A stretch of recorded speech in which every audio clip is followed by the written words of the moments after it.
What did you think of the whole experience? I loved it. I mean, the tap to connect is a huge game changer. Hello, everybody. We are here at Greenbuild 2024. I'm here with Jeremy. How's it going?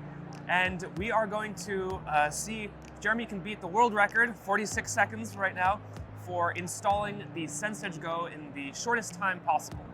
1, 2, 3, go. All right, so, first of all, Feel the get stick it up. stuck on the wall. Oh, hold 1 second.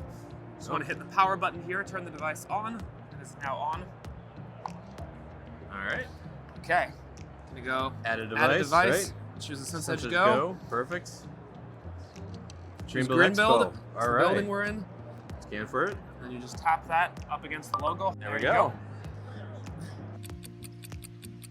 It is now connecting. I think that might actually, there you There we go. go. Proceed. All right, choose a floor.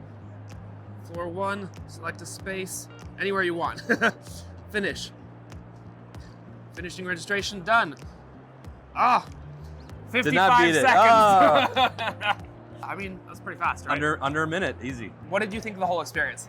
I loved it. I mean, the tap to connect is a huge game changer, right? I mean, every time I've paired any smart device in my own home, it's connect to the hub, connect to the device, and watch the phone try to pair the two remotely, and it takes Hopefully the two can find significantly each other. longer. Exactly. Yeah. And with the house I have, that's always a crapshoot. Yeah. This is great. Like, you know you're there, you're right at the device, and the tap and go is perfect.